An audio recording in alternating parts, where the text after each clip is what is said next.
ভালো গল্পের যেগুলো ওটিটিতে সিরিজ দেখেছি বা ওয়েব ফিল্ম দেখেছি, আমি তো অলমোস্ট জেনজি, সো আমাদের ফ্রেন্ডরা বা আমাদের জুনিয়ররা সবাই এগুলো দেখেছে, তো জেনজিরা ভালো গল্প দেখে। শুরু হবে একটা লম্বা সময়, আসলে কাজ খুব কম হচ্ছিল, দেশের পরিস্থিতি সব কিছু মিলে কাজ শুরু হবে, সবাই ভালো সময়ের মধ্য দিয়ে আবার যেতে পারবে।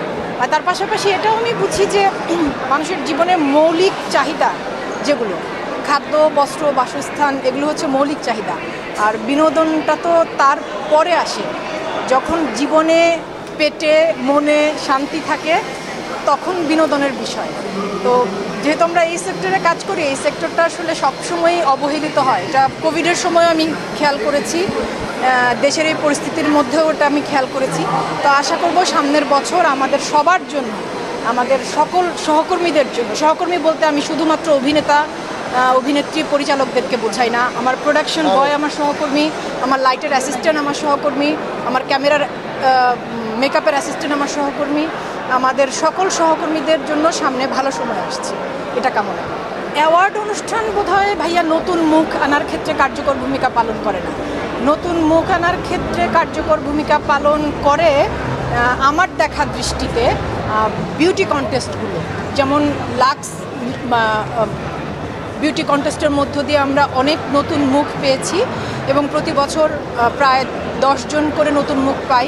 এবং আমাদের দেশে গত 15 বছরে যারা নারী অভিনেত্রী, তাদের মধ্যে প্রথম সারির সব তারকারা কিন্তু লাক্স থেকে এসেছে।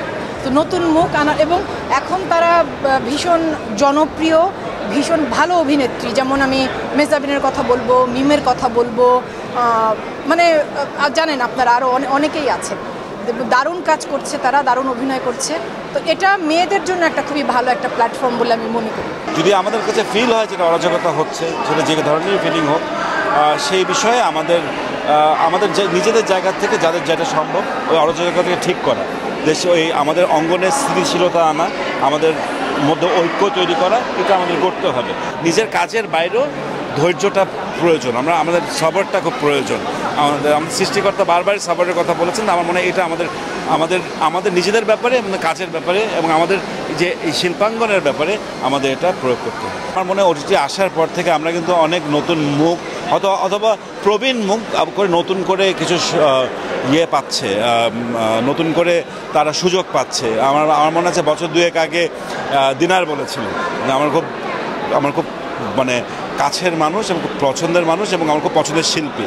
ও বলেছে যে ও মনে করছে যে ওর পেশা, ওর ক্যারিয়ার, ওর আইসিইউতে চলে গেছে, সেখান থেকে ফিরে আসতে পেরেছে। তো এখানে আমরা নাসির ভাইয়ের কথা বলতে হয়, বহুদিন ধরে অসাধারণ অভিনয় করছেন, কিন্তু উনি কিন্তু এখন একটা বড় জায়গা, উনি একটা নিজের জায়গা করতে পেরেছেন।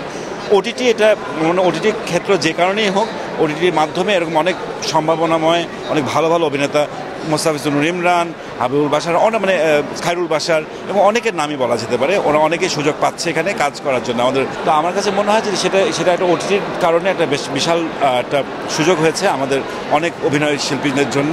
আর এরকম একটা আপনি যখন তাদের এই কাজটাকে আপনি যখন এত বড়োভাবে, এত বড় পরিসরে স্বীকৃতি দেবেন বিশেষভাবে, তাহলে তারা আরও বেশি অনুপ্রাণিত হবে, ওদের এটা দেখে আরও বেশি ভালো ভালো আর্টিস্টরা আসার মানে অনুপ্রেরণা বোধ করবে। দেশে যেহেতু এত অ্যাক্টর বা এত কাজের স্কোপ আছে, তো সেই জায়গা থেকে একটা প্রাতিষ্ঠানিক কোনো কিছু যদি থাকে অ্যাক্টিংয়ের উপরে, সেটা খুবই ভালো। যেমন বিভিন্ন থিয়েটার আছে যারা হচ্ছে বিভিন্ন ধরনের অ্যাক্টিং ওয়ার্কশপ করান, বাট দিন শেষে আমার মনে হয় যে তারপরও প্রাতিষ্ঠানিক যদি কিছু থাকতো, এটা আরও আসলে অ্যাক্টিং অ্যাজ এ প্রফেশন আরও অনেক বেশি সমৃদ্ধ হতো আর কি।